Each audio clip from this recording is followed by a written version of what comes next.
მოგესალმებით მეგობრებო, დღეს UFC კატარზე ვისაუბრებთ. რა მოხდა დოჰაში, რას მოგცემს ალექსანდრე თოფურიას გამარჯვება და როგორ განვითარდება მისი მომავალი სუპერმსუბუქ დივიზიონში. ასევე ვისაუბრებთ მსუბუქ წონაზე, კერძოდ კი ილიასა და არმანის ურთიერთობაზე და ასევე გავუცემთ მთავარ შეკითხვას პასუხს. როდის იჩხუბებენ თოფურია და ცარუკიანი? იქამდე კი შეგახსენებთ, რომ ჩვენი ეპიზოდების წარმდგენი არის ბეთლაევი.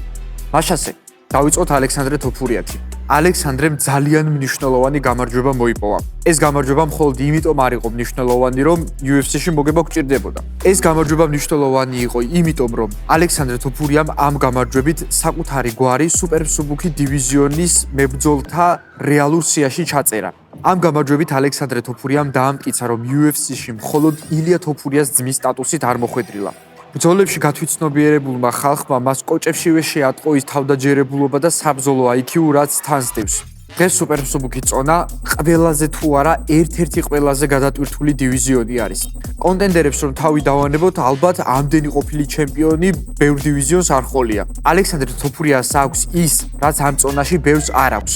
IQ და ძალიან დიდი თავდაჯერებულობა. ბეგჟად ალმახანის დამარცხებით, რომელიც ძალიან კარგი მებრძოლია, ალექსანდრე თოფურიამ გააგზავნა მესიჯი, რომელიც სხვა მებრძოლებს აგრძნობინებს, რომ თოფურია არა მხოლოდ კარგი პროსპექტი, არამედ საჩემპიონო პოტენციალის მქონე მებრძოლია. ეს იმას ნიშნავს, რომ ელ კონკისტადორი მათთვის ძალიან დიდი საფრთხეა. ახლა ყველამ კარგად ვიცით, რომ ამ ეტაპზე ალექსანდრე თოფურიასთვის თავარი საზრუნავი რეიტინგში მოხვედრა.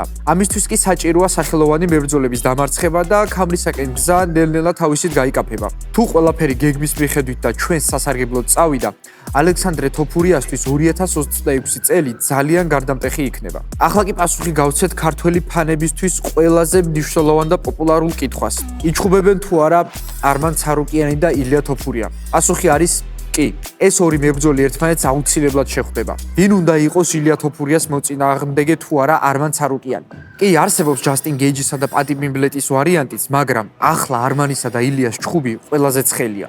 თოფურიაც და ცარუკიანიც მებრძოლების იმ ახალ თაობას წარმოადგენენ, რომელთაც MMA-ისთვის დამახასიათებელი ყველა საჭირო კომპონენტი აქვს. ამ ეტაპზე ილიაც და არმანიც საკუთარი პროდუქტიულობის ყველაზე მაღალ საფეხურზე არიან და UFC ამ შანსს ხელიდან არ გაუშვებს. ამ ამბავში ყველაზე სახალისო ის არის, რომ ბიჭებს ერთმანეთი არ მოსწონთ. ეს იგრძნობა ინტერვიუებშიც, პრესკონფერენციებზეც და სოციალურ ქსელებშიც. ილია ცარუკიანზე იძახის ზედმეტად გადაფასებულიაო. ცარუკიანი კი პირიქით იძახის ილიაზე ძალიან ბევრს ლაპარაკობს. აშკარაა, რომ ეს დაპირისპირება მხოლოდ სპორტული ხასიათის არ იქნება.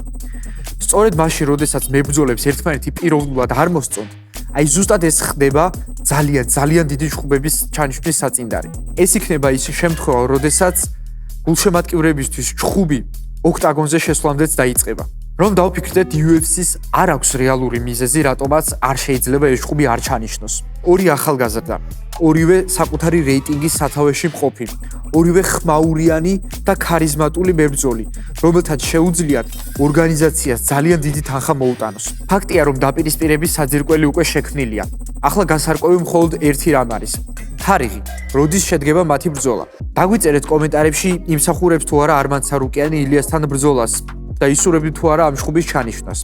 თუ მოგეწონათ ვიდეო დაალაიქეთ და გამოიწერეთ ჩვენი არხი, რათა არ გამოგჩეთ სიახლეები MMA-ის სამყაროში. მომავალ ვიდეომდე.